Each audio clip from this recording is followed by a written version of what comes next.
This morning, we will hear a story from 3 witnesses to Luke chapter 7, 11 through 17, written by Gloria Roberson.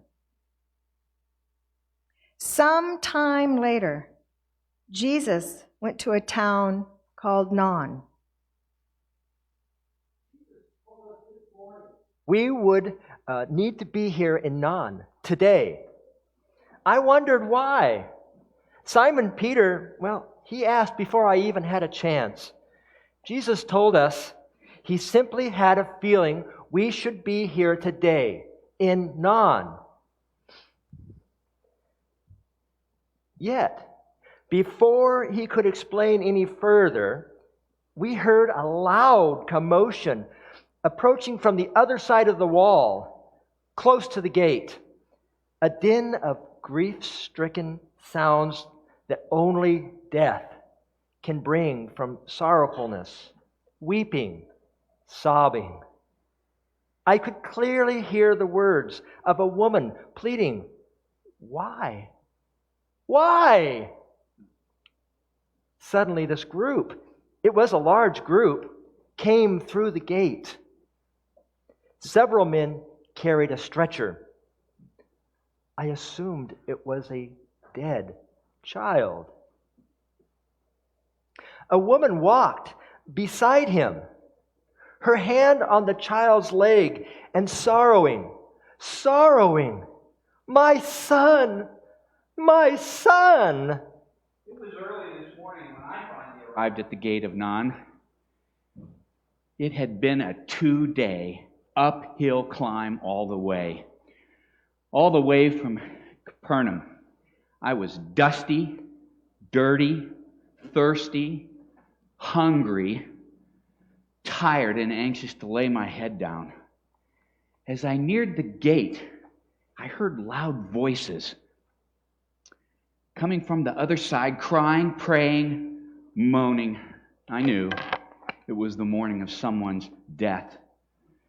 Just as I was ready to step through the gate into Nain and a meal, a large group of people carried a stretcher right by, came through, some not seeing me, bumped into me. As an innocent bystander to whatever was happening, I decided to wait outside the gate until they all passed through. I noticed another group had decided to wait also.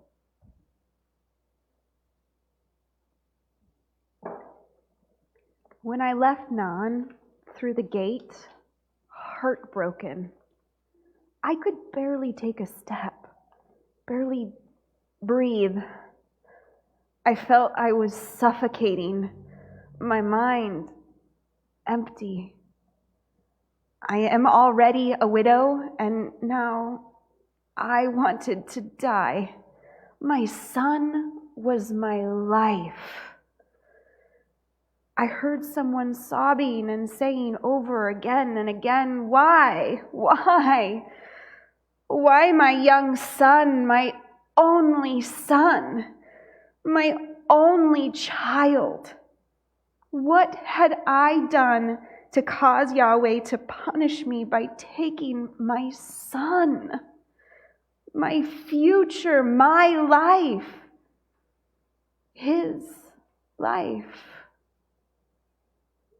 I had no idea it was me crying, me begging.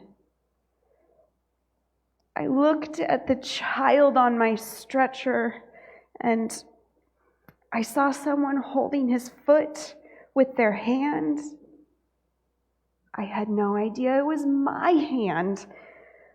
I felt disconnected from all that was happening. So many people weeping and praying, their voices deafening. I could scarcely hear what the man beside me said. All of a sudden, it became quiet. The men carrying the stretcher stood still. The man said to me, "Don't cry, Mother." Then he touched my son and said to him, as if he were alive, "Young man, get up, go to your mother." And my son sat up. He said my name, "Mother." The man just smiled at me, then entered through the gate to Nain, a large crowd of people following him.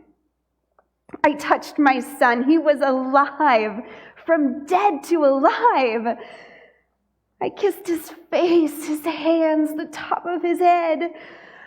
From dead to alive. Who will believe it? I barely can. The one who touched my son, who is he? Who is he? I asked aloud. One of his followers turned at the gate and said to me, Jesus. He is Jesus. Well, who is Jesus? I asked him, and he said, the Son of God. And he disappeared through the gate. When Jesus saw the woman, heard her grief-stricken voice, saw her hand on the stretcher, I saw compassion and mercy on his face like I have seen many times. I knew he felt sorry for her. When he looked at me, he nodded his head. I understood why we visited Nain today. I watched as Jesus left our circle and went to her. I heard him say, almost in a whisper, "Don't cry, mother." Then he laid his hand on the boy. I heard him speak gently and lovingly. "Young man, get up. Go to your mother." I have witnessed miracles of the blind to see, the lame to walk, the deaf to hear, the leper cleansed. Yet, never have I seen the dead come to life. Who will believe it when I tell them? I barely can. Yet, As I waited there by the gate, the crying and the moaning strangely stopped. And the people stood still, and the men carrying the stretcher stopped too. What I saw was a miracle. One of the men from the crowd stood by the stretcher by the woman, touching the body. I heard him say, "Get up, young man.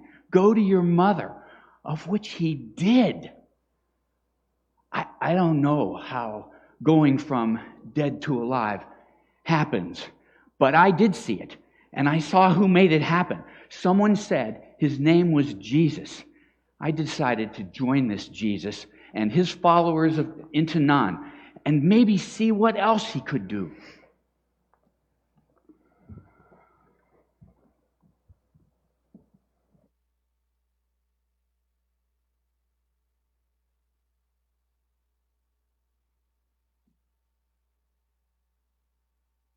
This news about Jesus spread all through Judea and the whole country. The word of God for the people of God. Thanks be to God.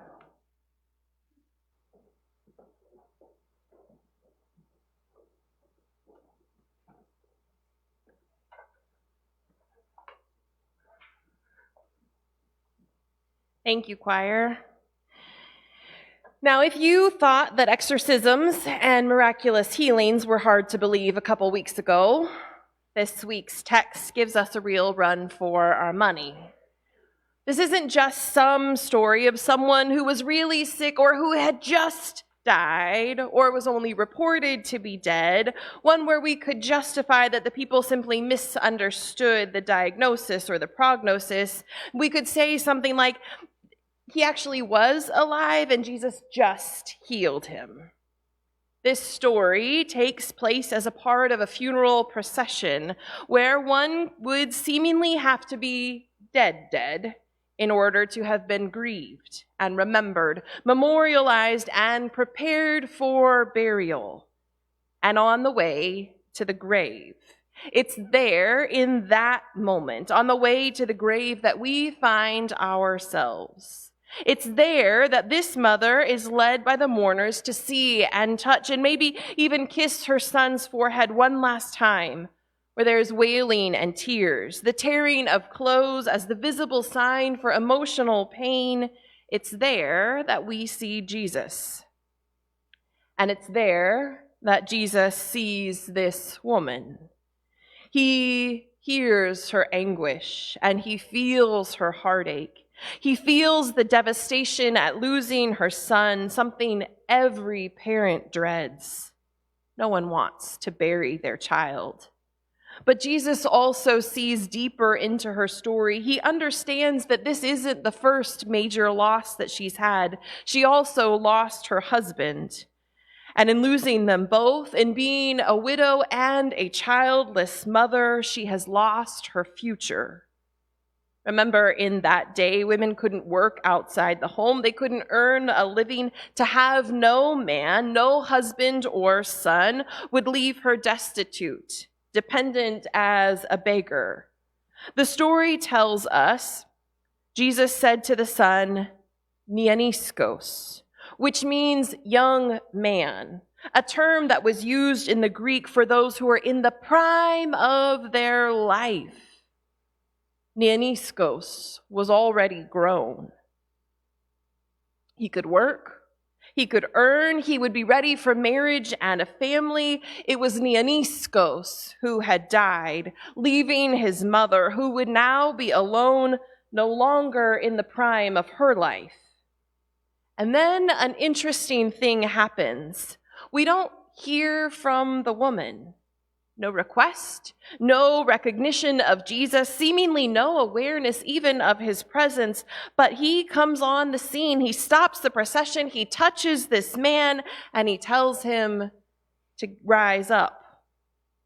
Now, many of us wrestle with Jesus giving new life and bringing people back from the dead.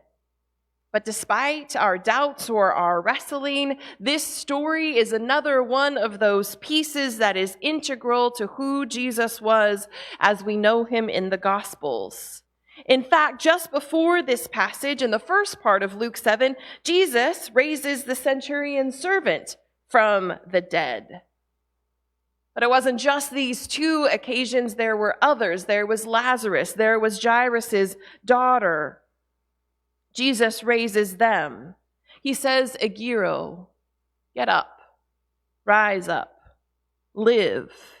And Jesus says Egiro other times in the gospel, not just to those who are dead, but we also hear Jesus calling those to rise who have been sick or so incapacitated that while there is still air in their lungs and a pulse in their wrist, they were hardly living. And to them, too, Jesus says, Egiros. Jesus told them to rise and to have new life. Now, I'm not sure how many of you are skeptics. If I can convince you of the resurrection story that we find here, but I'll tell you I'm not sure I can convince myself of the bodily resurrection.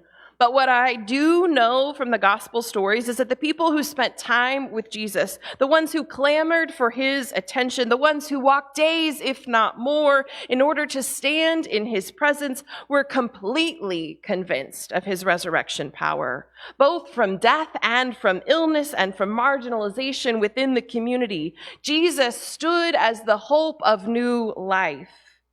People brought him all kinds of dead things. Dead people, but also dead health and dead hope and dead relationships.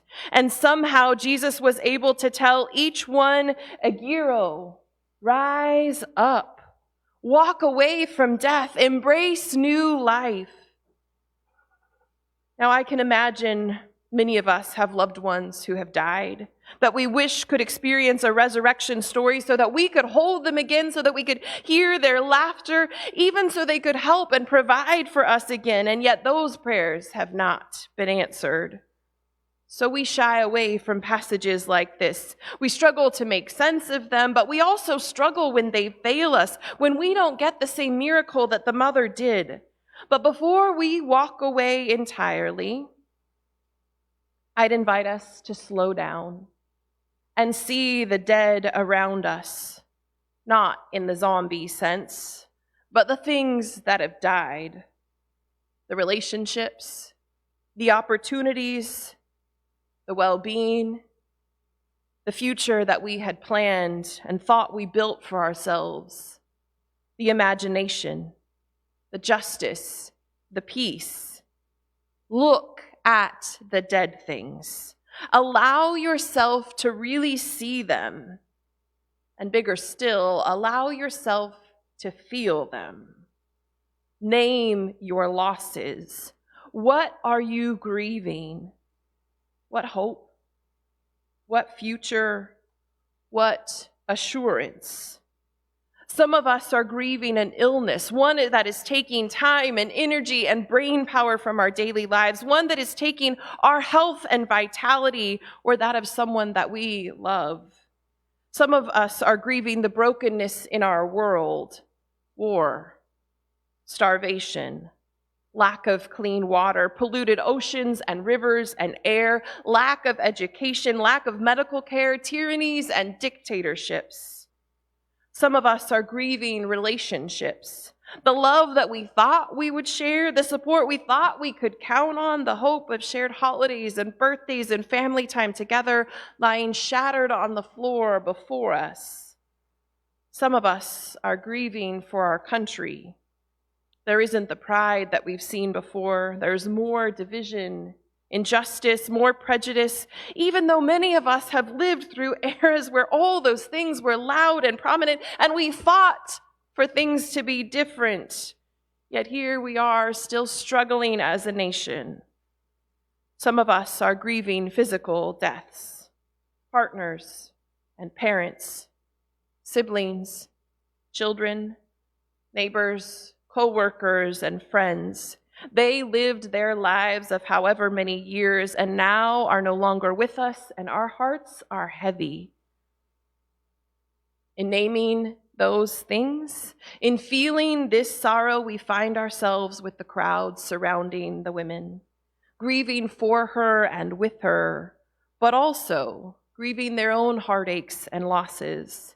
We are with them as they follow Jesus, hoping that his generosity, his mercy, and his grace will touch them, heal them, help them somehow.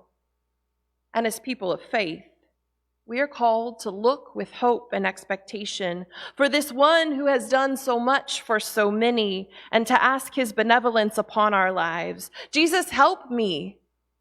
Jesus, heal us. Jesus, give us hope.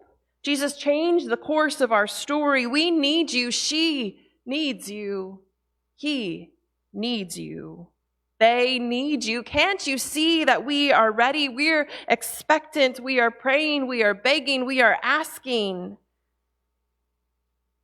Some of us may be solid cynics, and yet the power of the gospel is that it inspires us to hope anyway. To set aside logic and reason and wait for the goodness of God to come to us through the power of Jesus the Christ.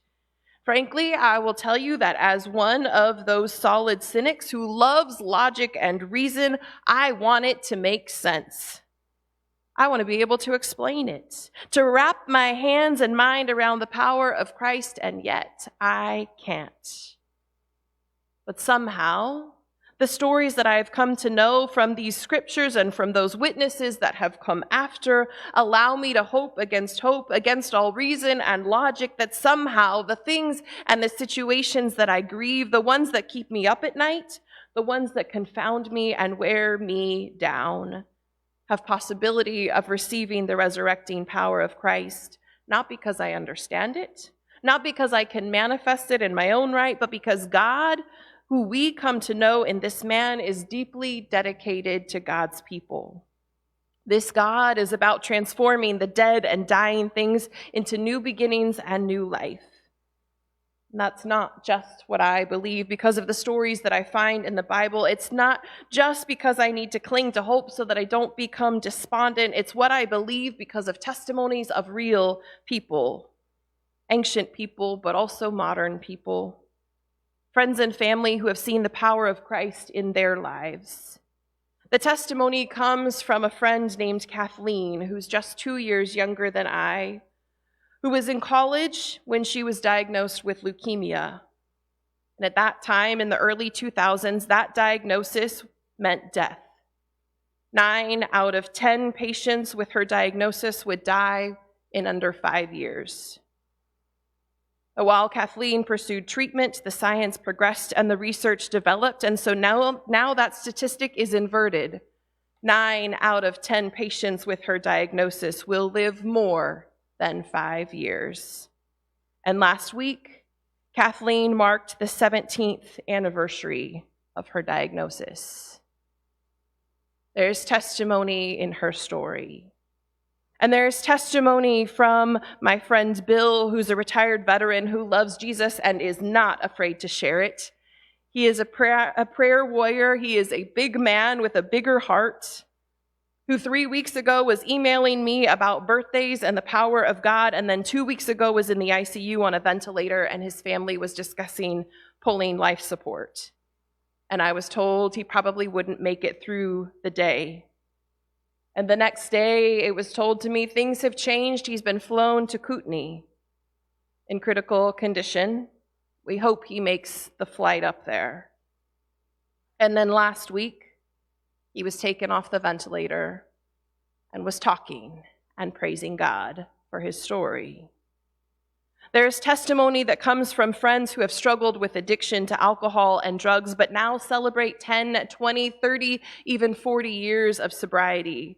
Those who have battled addiction know it is not an easy road. Getting sober and staying sober are not a given. So when someone keeps adding years of sober living to their story, they are a walking testimony to the power of God to heal and to redeem. And testimony comes from my own life, relationships that have been broken by betrayal and lies, ones I thought I might walk away from entirely, but somehow by a grace far greater than my own, we've found forgiveness.